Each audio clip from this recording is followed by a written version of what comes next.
অবসরপ্রাপ্ত মেজর সিনহা মোহাম্মদ রাশেদ খান হত্যা মামলায় সাবেক ওসি প্রদীপ ও পুলিশ পরিদর্শক লিয়াকত আলীর মৃত্যুদণ্ড বহাল রেখেছেন হাইকোর্ট। বিচারপতি মোহাম্মদ মুস্তাফিজুর রহমান ও বিচারপতি মোহাম্মদ সগীর হোসেনের হাইকোর্ট বেঞ্চ এ রায় ঘোষণা করেন। একই সঙ্গে সাবেক এসআই নন্দু দুলাল সহ ৬ জনের যাবজ্জীবনের সাজাও বহাল রাখা হয়েছে।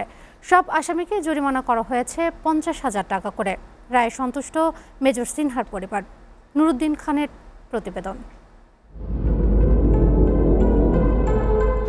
২০২০ সালের ৩১ জুলাই রাতে টেকনাফ মেরিন ড্রাইভ সড়কের শামলাপুর চেকপোস্টে পুলিশের গুলিতে নিহত হন মেজর সিনহা।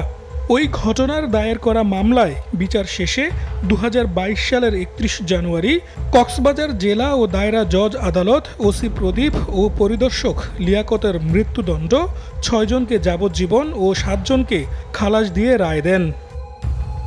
ওয়ালটন আবারও মিলিয়নিয়ার অফারে ওয়ালটন ফ্রিজ কিনে আপনিও হয়ে যেতে পারেন মিলিয়নিয়ার। সোমবার হাইকোর্ট ডেথ রেফারেন্স ও আপিল বিভাগ শুনানি শেষে আলোচিত ওই মামলার হুবহু সেই রায় বহাল রাখেন উচ্চ আদালত। আগামী ভবিষ্যতের জন্য এই রায় স্মরণীয় ও শিক্ষণীয় হয়ে থাকবে বলে জানান রাষ্ট্রের প্রধান আইন কর্মকর্তা।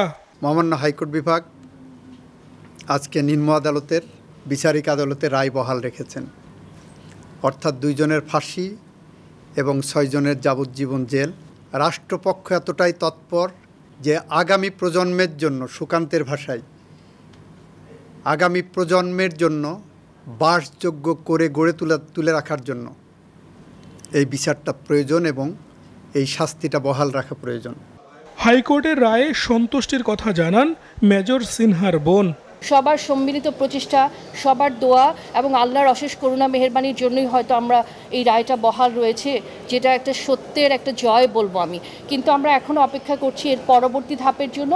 যখন পরবর্তী ধাপটা সম্পূর্ণ হবে এবং যেদিন রায়টা কার্যকর হবে এই রায়টা, সেদিন আমরা বলবো যে আমরা সম্পূর্ণভাবে সন্তুষ্ট। তবে এই রায়ে পুরোপুরি সন্তুষ্ট হতে পারেনি সাবেক সেনা কর্মকর্তারা। এই আব্দুল্লাহ সাহেব আইজিপি ছিলেন, চার্জশিট চূড়ান্ত, চার্জশিট দিবেন না, কারণ এসপি মাসুদের নাম বাদ দিতে হবে। আমরা আশা করি দ্রুততম সময়ে এই রায় কার্যকরী হবে, এটাই আমাদের আশা। সিনহা হত্যা মামলায় ওসি প্রদীপ, লিয়াকত সহ সব আসামিরা কারাগারে আছেন।